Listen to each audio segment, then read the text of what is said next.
So I want to start with the Mets, though. And I know you guys touched on this because the game was at 12:30. So Christian Scott was pitching for the Mets.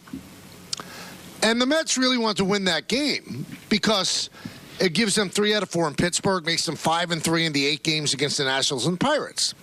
And Christian Scott pitched really, really well. So he gets 2 outs in the 6th inning, nobody on. And out comes Carlos Mendoza to take him out because he had thrown 77 pitches. Now, he had thrown 99 pitches his previous outing. But this was the first time he was starting on 4 days rest, normal rest.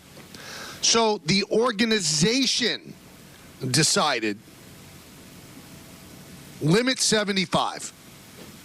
So he probably would have gotten into trouble if Scott actually got hurt on pitch 76 and 77.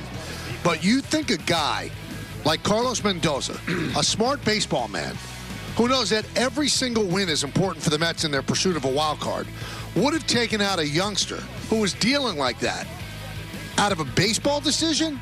No. It was an organizational decision. Now, there is no way possible that any of us within the sound of my voice can actually decipher exactly what a manager does, what he does in concert with the front office, and what the front office dictates. Mm-hmm. Obviously, the Met front office, Don and Peter, dictated that Christian Scott had to leave the game after 75 pitches. Now, his efficacy didn't dictate being taken out. He was great. He looked great. And they wanted to win that game. And their bullpen stinks. And he still took him out at 77. So can we all agree that the modern manager is kind of managing, if not with both hands tied behind his back, at least one? So it's hard to put a blame on a manager for doing this, taking this guy out, starting this guy, the lineup this way. I know they all want to fight because they have pride. They have ego. They don't want it to look like, well, you know what, the front office does everything. But I'm going to tell you what. In most progressive baseball teams, the front office does an awful lot. So that little thing right there made me think, how much does Boone do? How much does Mendoza do? How much does Brandon Hyde do? We don't know. We don't know. There are a few old-school managers left. I'm sure that Brian Snitker probably does more than a new age manager. But you know what? That's a progressive front office, too. I'm sure they dictate some things through his coaches. So it's hard to say this is on Boone. Everybody wants Boone fired now because they're 6-16. And if they're not careful, Don and Peter, if they're not careful, they're going to drop out of a wild card. They're 3.5 in front of the third wild card. So it can happen if you have another 22-game stretch where you're 6-16. But I just feel very uncomfortable putting the blame of this on Boone. I'm sorry. And that's essentially, I think, what we talked about yesterday, Michael, is that I think Boone is, it sounds pejorative, but you're carrying the water for the organization. Now, Boone may agree with a lot of the things that they do, but, you know, Boone is here because I think he is the type of personality that is going to defend his players to a fault, and he is going to be an analytical manager. And if they replace him, they're going to replace him with somebody that's just like him. Boone because that's where the organization is going. Right. And the same thing with the Mets. The Orzi, the young kid that were 26, making his major league debut. I mean, I think Mendoza might have had a little wiggle room, Michael. He went to 77 pitches because I think he wanted the kid to come in with nobody on and 2 outs. It ended up being an ideal situation for him to come into the game. He was going to come in at some point. If you let him face another batter and get out of the inning and you give up a double, well, now he's coming in with a go-ahead run and scoring position, and that's not an ideal situation. But can you also imagine, Don, if you let him face another batter and the kid blew out his arm, Mendoza's going to get fired. Well, that's how you're operating as a manager now. And to your Aaron Boone point, is it possible that if Boone calls out Volpe for not busting it down the third base line, or he calls out DJ LeMahieu for not getting in a rundown, if he calls out Grisham for not hustling on that ground ball to center field that allowed a Red Sox to get an extra base, I think he'd get called on the carpet. They might call him on the carpet and say, that's not what you do. I told this story when I did the show with Rick yesterday. A former manager, I'm not going to say who it is because he told me this in confidence. Buck Showalter. He did it's terrible. His press conference after the game. got called in the carpet by the front office and said, you know, you were a little too hard on player X, and it really upset his wife. This is what they're dealing with. Yeah. This is what they're dealing with. And you guys, I'm talking to the listeners and the viewers, you want Boone to just go scorched earth on a player. Because you know what? He's got one of 30 of these jobs in the whole world. You all could talk tough because you don't have this job. Oh, I would rip him, and you'd be fired immediately. Or you wouldn't get the job. I'm sorry. So you want them held accountable. The best he could do is hold them accountable behind closed doors. And you know what? We have no idea if he's doing that. None. Right. Zero. Now, I understand the fans' frustration with that. But I tweeted something similar to what you were saying over the weekend. That don't blame Boone. It's an organizational decision on why they're not, going scorched earth on the players. And then the overall reaction seemed to be, well, Boone's got to be a man. He's got to do what he needs to do. But that's nonsense. But that's not your job, man. Listen, Aaron Boone wanted this job. He petitioned for this job. He desperately wanted a chance to manage the New York Yankees. And if it's going to mean him getting fired for his honor, well, I mean, that sounds great in theory, and it sounds like you're a man and you did the right thing, and then you're out of a job and maybe can't get another job because the Yankees are kind of doing it the way most, if not all, the other teams are doing it that way. So if you want to throw your career away for being the man, that's a lot easier to say on the outside looking in. For all the tough guys out there, and tough gals too, because, it's both genders on Twitter, your job. You hate something that your boss tells you to do. Hate it, but you got to do it. It's got to be done this way. And you say, you know what, have some pride. You're going to lose your job. You prepared to do that? When there's only 30 of these in the whole world, you're prepared to do that. I think it's all nonsense. It's white noise from a fan base that is rightfully upset with the team being as bad as they are right now. But to get on Aaron Boone, he should get on his players. He should rip his players publicly. To what end? What do you think Joe Girardi lost his job? He was ripping Gary Sanchez on the podium. Yeah. You don't think that played a role?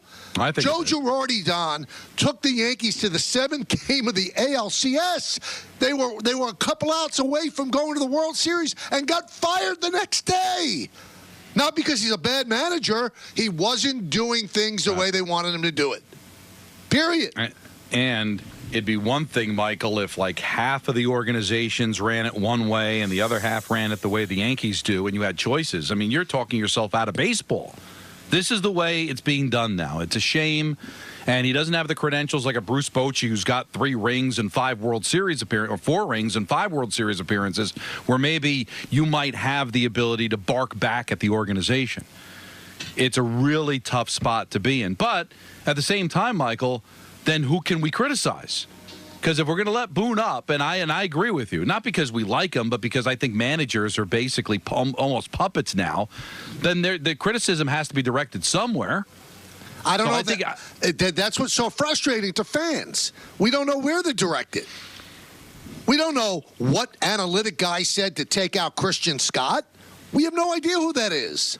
I saw a column by Mike Vaccaro, a guy I really respect, the columnist for the Post. And he said, he kind of took a little bit of a shot at Mendoza. He's under the microscope, that move right there. That wasn't his move, Mike. If it was his move, he would have kept him in. The days of Billy Martin leaving in Steve McCaddy with the ace to 150 pitches, it's over. You'll lose your job. Yeah. All of those guys that he kept in, and they had all those complete games, you know what happened, Don? They all had arm surgery. Yeah, so everybody is on the cover of Sports Illustrated with the A's, remember? Right. Everybody wants the old days. I think in everything in life. Even in politics, they're trying to go back to the old days. Sports is not going back to the old days. It's just not. And I'm not saying Yankee fans shouldn't be frustrated. They should be red hot the way this team is playing. But I will tell you this, and I said it over and over again, and people are sick of it. And I know that Yankee fans hate it because they think I'm defending Boone. If you had a combination of Joe Torre, Joe McCarthy, Miller Huggins, and Casey Stengel, and throw in Billy Martin as well, they'd have the same record with this team. This is not a good team right now. Sorry. And is that Boone's fault? Is that Boone's fault that Anthony Volpe's batting fifth? That DJ LeMahieu has 3 extra base hits? Is that Boone's fault? Trent Grisham is getting at-bats every single game. That's Boone's fault. Is it Boone's fault that in the last homestand that Aaron Judge was 2 for 20? Is it Boone's fault that Soto in his last 6 games, 4 for 22? That's Boone's fault. I mean, come on, everybody. But go ahead. What Peter. are you supposed to do? No, first of all, 2 things. One, I think you're mostly right, and you have the right to say that if you were in Boone's position, you wouldn't take the risk because these jobs are so hard to come by. However, you could also believe there's a chance that Boone might get to a place when he would say, hey, you know what? I'd rather get fired for doing it my way than continue to be the punching bag for this organization and lose. That may not be a smart choice. Who's he a punching bag for? The fans? But the organization likes what he's doing. Otherwise, he'd be fired. Yeah, I mean, but listen, there could be a person out there, and I'm not saying it's Boone's personality, but there could be someone out there who goes, because listen, Aaron Boone has plenty of money. He's not doing this job to make sure his kids are able to go through college. Well, he's doing it because he wants to do it. There could be someone out there who goes, I'd rather not do it this way. You do have that. Well, I've had this discussion with him, Peter. It's a good point. I said, if you don't do it your way, you can eventually lose your job anyway. Joe Torre lost his job. I said, you'll feel better about it if you do it your way. And you know what he told me? This is my way. I believe in everything that we do. So either he has really guzzled down the Kool-Aid or he's fibbing. But Michael, if that's true and all we can go on is what you're telling us, if you're telling us that he said this is my way, then fans should boo him to death. Because he feels the same way they do. No, no. I'm talking about the managing part. But I don't think he would be ripping the. He's not that type of guy. You know him personally, Peter. He's not going to stand on the podium and just kill players. To what end? What does that do other than throw chum to the fans? But the one thing I will stand up for, Michael, is, and I brought this up yesterday, whether it's fair or not, whether it's even reality or not. The mission statement is championship, or it was a ridiculous joke of a season. I mean, that's how. So, but there's never any accountability when they don't win. Like, where's the accountability? Nothing seems to change. Boone has a job now going on 7 years without a championship. Brian Cashman hasn't had a championship since 2009. The players don't get called on the carpet for the mistakes that they make. They get defended in the post-game press conference. So to defend the fans, whether it's Boone, whether it's Cashman, whether it's Hal Steinbrenner, the fans want to know, all right, who do I point the finger at? Where's the accountability for the failures? Or is that mission statement really just BS? I don't think the mission statement applies anymore. I just don't. But they're not going to say publicly it doesn't. Right. See, that's the issue, is because, we're all sitting here opening shows and targeting the Yankees and their problems and being a really bad team for the last month. But for all we know, behind closed doors, they're congratulating Aaron Boone for the job that he's doing. I don't think it's that, Don. I just think that, we keep hearing, right? It's crapshoot. It's crapshoot. Once you get to the postseason, it's crapshoot. Unfortunately for them, the crapshoot always turns out that they don't win. It's a crapshoot. It's a crapshoot for the Astros, too, but they make the World Series a lot more. I get all that. But I think that, I know they desperately want to win. But if they make the playoffs, I don't think that secretly they're in that office going, wow, what an abject failure that was. Exactly. See, that's I think what I'm last saying. year was an abject failure. Because listen, no owner should be applauded for wanting to win. Of course they want to win. It's human nature. You own the team. I mean, he's competitive. Hal Steinbrenner wants to win. For sure he wants to win. But this idea that the mission statement is you have to win, otherwise you're the second place is the first loser. And I don't think that exists within the walls of the organization. I think they're proud of what they accomplished. They're proud that they're in it every single year. Last year, obviously, they could not be proud of it because they were only 2 games above 500. But if this team goes out there, Michael, and they make the playoffs and they come up short, I don't think they're sitting around like mulling over the disappointment of a championship. They probably look and say, hey, yeah, we made the playoffs. Better luck next year. But I will tell you this. Put on the face to the public and say that we're disgusted with ourselves and we're going to make changes. But nobody's held accountable, so obviously they must be at least somewhat happy with the direction the organization is going in. I would think if they don't make the playoffs or they lose in the first round, I think Boone will probably lose his job. Because at that point, I mean, the fans been unbelievable. Do you realize that the last 15 games at home, the Yankees are drawing over 40,000 every single game? That's how baseball is. I mean, this last homestand, it was almost like 6 sellouts. So the fans are supporting the team. At some point, if the team is not winning championships, somebody's going to be sacrificed to the altar. See, that's the dirty little secret, too, about big business, Michael. The fans only care about the winning. But what the Yankees are doing still generates interest. It still generates ratings. People are coming to the ballpark. They're still making money. That's the dirty little secret of sports. There's another scoreboard in the boardroom. And that is, are we making money? And are we generating income? Is the team good enough for people to be interested in? And year after year, the answer is yes. Jobs are won and lost based on that, too. And the Yankees are winning in that capacity. The fans are flipping out, ready to jump off the George Washington Bridge, and yet 45,000 people are sitting there in 100 degrees, in 100% humidity, sweating their you-know-what's off, watching a team lose. And if they're not in the ballpark, they're watching yes. So how is that a loss to Hal Steinbrenner? Because I think there's a pride factor involved. All right, there's a pride factor. He wants to win. I know he wants to win, again, Michael. I'll say it. I don't want to be the apologist for this team, but the bottom line is, if he didn't want to win, why have the highest payroll in baseball? No, we know he wants to win, but if it is an unmitigated failure of not winning a championship, they haven't won going on 15 years, and the only person that's been held accountable in that span has been Joe Girardi. Right. And over the last 7 years, a lot of it, Michael, is wild card and one and dones in the postseason, and then last year not making the postseason and almost having a losing record. No one has been held accountable. But you can't say now, a lot of it, change. Don.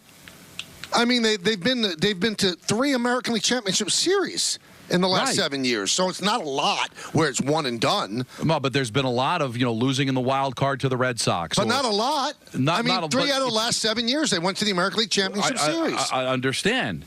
But the Astros have gone there 6 straight times. I get it. The Astros have their number. And it's not about league championship series or bust. It's championship or bust. They have not been to the World Series. And since they let Joe Girardi go, Aaron Boone has not gotten as far as Joe Girardi got. They haven't gotten to Game 7. Nope, the got last to Game time they 6. went to the league championship series, they got swept. So I agree, but right, Peter, based on every other organization in baseball, everybody would wish to be the New York Yankees. Everybody in sports would wish to be the New York Yankees and be that consistently good. But I think the ultimate thing here is that the mission statement doesn't exist anymore, people. Stop it. You're just every other team. But here's the thing. Even that idea of, like, anyone would kill to be you. It's like what Michael always says about first world problems. They still become problems. You could be the guy who always has the hottest girlfriend, always. And you're like, oh, my God, this guy, she's just always got, or reverse, a woman who has the hottest guy always. But when push comes to shove, deep down, they're looking for marriage. And whenever it gets close to marriage, the person dumps them. On the outside, you can go, oh, my God, they're just so lucky to have, though. Look at what they get. But it's not what they want. Right, but wouldn't that person... So a fan base at some point is like, they're looking to get married here. So they're getting left at the altar every year. Right, but in your analogy, that guy or gal that wants to get married would have to look in the mirror and say, I guess I have to make some changes in order to get that marriage. I just can't continue to run it back, do the same things, and just hope eventually I'll catch the break. Yes. Certainly if their parents keep asking them, when are you getting married, they have to change the mission statement at some point. I'm just a perpetual bachelor. Just get used to me having lots of long-term relationships that always end in heartbreak.